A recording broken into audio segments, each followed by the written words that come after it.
একটা যাতে মানদণ্ড উন্নয়নের মানদণ্ডে পৌঁছে দিতে পারে, সেই সেবায় নিয়োজিত একজন ব্যক্তি তার সর্বস্ব ত্যাগ করে সমাজের সেবার জন্য, এই আপামর এলাকার জনতার সেবার জন্য উনি সর্বস্ব দান করে দিয়েছেন।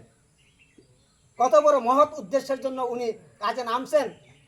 আমি শিক্ষকতা করেছি অনেক দিন, এখন কিছু সমাজের কাজ করব বলে উনি শপথ নিয়ে কাজে নামছেন।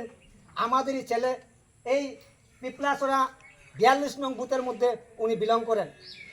ওনাকে আমরা আগামী দিনে দীর্ঘদিন, প্রায় ত্রিপুরা রাজ্যে স্বাধীনতার 75 বছরের মধ্যে কোনো এমডিসি, কোনো এমএলএ আমরা পাইনি, কিন্তু আমাদের ভাগ্য আজকে এই আমাদের মতো এই মহান ব্যক্তিরা আজকে আমাদের সামনে উপস্থিত আছেন।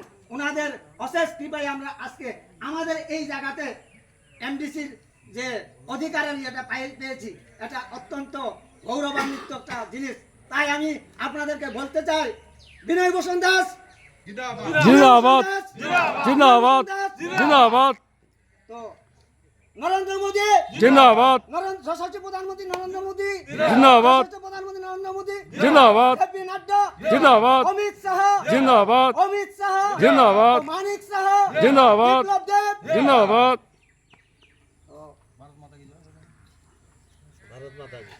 এটা last শেষ সময়, শেষ মাস, আমার তো মানে আস্তে আস্তে হ্যাঁ, আমার মানে কাজ নাই রে।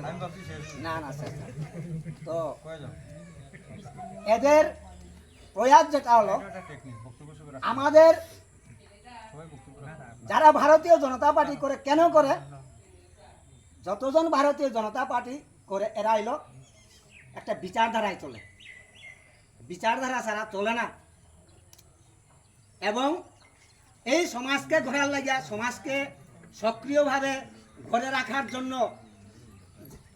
প্রয়াস, এটা ভারতীয় জনতা পার্টির কাছে আছে। মানে এক আত্মা মানববাদ এবং সবকা সাথ সবকা বিকাশ। আমি আমার এই জন্মকালে কোনো দল এই ইতিহাসের 75 বছরের মধ্যে দেখিনি সবকা সাথ সবকা বিকাশ করা। আজকে দেখেন সবকা সাথ সবকা বিকাশ মানে কোন জায়গাতে একটা প্রমাণ দেয়। শুধু এই এলাকার কথা করি, দিল্লি, বোম্বে, আগরতলা এবং চীন, তোমার জাপান, জার্মানির কথা কইলে হইতো না, এই বুথের কথা কইতেইব। এই বুথের মানে উন্নয়ন হয়েছে কিনা এটা কইতেইব, তখনই গিয়া সব কিছু চোখে পড়ব। আমেরিকার কথা কইলে আপনারা বুঝতেন না, আমিও বুঝতাম। তাইলে বুথের মধ্যে দেখেন, এই যে আমরা ঘরের মধ্যে আছি, বর্তমানে যে ঘরের মানে মালিকের ঘরে আমরা উপস্থিত আজকে উঠান সভা করতেছি 44 নং বুথের মধ্যে, উনি কি ঘর পাইছে না? আজকে ভারতীয় জনতা পার্টির রাজত্বকাল কতদিন হয়েছে আপনারা কইতে পারবেন? কেউ বলতে পারবেন? কত বছর চলছে? 8 বছর চলছে। 7 বছর শেষ, 8 বছরে চলছে। 8 বছরে দেখেন কোন ঘর বাকি আছে? কেউ কইতে পারে এই আসরে আমি ঘর পাইছি না, টয়লেট পাইছি না? কেউ কইতে পারবো? যে পাইছে না পরে কইও। আচ্ছা, এটার জবাব আমি দিব, না পাইলে পাইবাই, এটার জবাব আমি দিব। তো ঠিক আছে, দুইজনের দেখছি না না সবাই পাইছে, একজন দুইজন কোনো ম্যাটার এটার মানে কথা আমি আজকে যারা পাইছে না বিগত 8 বছরের মধ্যে যারা মানে আগে পাইছে, 8 বছরের ভিতরে পাইছে, এই 1 বছরের মধ্যে যারা ডাইভার্ট হয়েছে, কনভার্ট হয়েছে, যেটা মানে ফ্যামিলি, এরা পাইছে না। কারণ পাইছে ফ্যামিলি থেকে আলাগ হয়েছে। আমার কথাটা কি সত্য না মিথ্যা? কোন এরা পাইছে না? এরা তো আছে, এর লাগে তো এই গণতন্ত্র। এই যে পৃথিবীর মধ্যে বৃহত্তম একটা গণতন্ত্রের দেশ, এটা হলো ভারতবর্ষ। ভারতবর্ষের মধ্যে জাতি ধর্ম নির্বিশেষে এখানে সবাই এক প্রাণ, এক জাতি। আমরা কি জাতি বলতে পারবেন? ভারতীয় জাতি মানে আমরা ভারতবাসী। আমাদের মধ্যে কোনো বিভেদ নেই, কোনো বর্ণের বিভেদ নেই, কোনো জাতির বিভেদ নেই। আমরা এক জাতি। কি জাতি? আমরা ভারত মায়ের সন্তান, আমরা ভারতবাসী।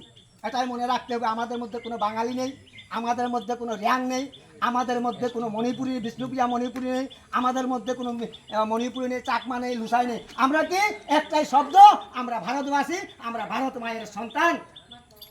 এর জন্য আমি বিজেপি করি। বিজেপিকে আমি ভালো পাই মনে প্রাণে। কেন? এই আদর্শগুলা একমাত্র স্বাধীনতার ব্রিটিশ শাসনের পরে স্বাধীনতার যে সংবিধানে আজকে গণতন্ত্র চলছে, এর মধ্যে একটাই দল আমি খুঁজে পেয়েছি, এখানে কোনো জাতি ধর্ম নির্বিশেষ এমনকি সংগঠনের কোনো ভেদাভেদ নেই। বলেন তো, যারা সিপিএম করতো এলাকার মধ্যে, এরা চাকরি পেয়েছে, আমাকে বলতো আমরা বিজেপি করে কি লাভ, সিপিএম এরা আগে পেয়েছে। আরে ভাই, সিপিএম করছে এরা তো আমারই ভাই, আপনারই ভাই, নাকি এরা পাকিস্তান থেকে এসেছে না জাপান জার্মান থেকে এসেছে, আমাদের ভাই না? তো আমাদের মধ্যে সেই আদর্শবোধ আছে, আমরা যাদের মনে ক্ষোভ আছে তাকে আমরা অগ্রাধিকার দেব। এটা হলো ভারতীয় জনতা পার্টির আদর্শ। আমরা কাউকে বাদ দিয়ে নই, সবাইকে নিয়ে আমরা এই এক ভারত শ্রেষ্ঠ ভারত, এক ত্রিপুরা শ্রেষ্ঠ ত্রিপুরা, এক আদর্শবোধ গড়ার লক্ষ্যটা হলো সবাইকে নিয়ে। যারা বুঝে না তাদেরকে আমরা বুঝিয়ে তুলবো, গড়ে তুলবো, তারপরে আদর্শ শিখিয়ে তাকে প্রতিষ্ঠিত করব। এটাই হলো আমাদের ভারতীয় জনতা পার্টির একমাত্র প্রয়াস। এর জন্য আমাদের প্রধানমন্ত্রী বলেছেন সবকা সাথ, সবকা বিকাশ, সবকা প্রয়াস। তাই আমরা প্রয়াস করব সবাই মিলে, যদি একটা কাজ হয় না, পারি না, তখনই আমরা সবাই মিলে প্রয়াস করে। এটা আগে প্রভাত বাক্যে আছে, যদি একলা পারো না, সবাইকে নিয়ে যে কাজ করবে সেটাকে সমাধান করা যায়। এটা কি বলে প্রভাত বাক্যটা, কি বলে বলতে পারবেন আপনারা? এটা আপনার শুনে আছেন, মিলি করি কাজ হারি জিতে হ্যাঁ, গেলে। আপনারা ঘুরিয়ে বলছি, আপনারা বলার জন্য আমি বলছি। আমরা 10 জন যেখানে মিলেছি, এই তো সমাধান হয়ে গেছে। আপনার এতদিন আমরা মিলিত হইতে পারি নাই, এই সিস্টেমিকে যাইতে পারি নাই, এর জন্য তো আজকে এই প্রয়াসটা দোষে মিলে গেছি, হতে আজকে আশ্বাস পেয়েছি হবে। আশ্বাস মানে ভারতীয় জনতা পার্টি যা বলে তা করে, তার মানে নরেন্দ্র মোদীজি যে বলেছে দেশের আমি প্রধান সেবক, প্রধানমন্ত্রী বলে নাই, সেবক, সেবার জন্য প্রধান হওয়ার চিন্তাধারা থাকতে হবে, তখনই সব কিছু সমাধান হবে, সাধন হবে। তো আমি আর বিশেষ কিছু আপনাদের মূল্যবান সময় নেব না, শুধু চা খাওয়ার বিরতির জন্য আপনাদেরকে সময়টা আমার অতিবাহিত করার একটা ধারাবাহিক বললাম।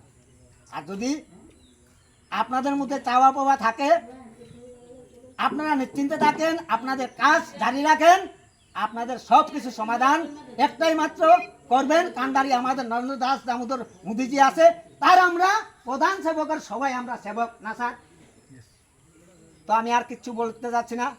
সবাই যদি আপনারা আমার কথাতে বিশ্বস্ত এবং আশ্বস্ত থাকেন, তো একবার বলেন ভারত মাতা কি জয়, ভারত মাতা কি জয়, ভারত মাতা কি জয়, বিজেপি জিন্দাবাদ, বিজেপি জিন্দাবাদ, বিজেপি জিন্দাবাদ, 44 নং বুথ জিন্দাবাদ, 44 নং বুথ কার্যকর্তা, জিন্দাবাদ, 44 নং বুথ কার্যকর্তা। জিন্দাবাদ। তো সবাইকে আবারও আমি ভারতীয় জনতা পার্টির পক্ষ হইতে গৈরিক অভিনন্দন জ্ঞাপন করে আজকের পরিসরে আমি কথা বলা এখানে সমাপ্তি করলাম। আমার যদি ভুল ত্রুটি থাকে মাফ করবেন, আপনাদের সন্তান। ব্যাপার হচ্ছে একটা ফ্যাক্টর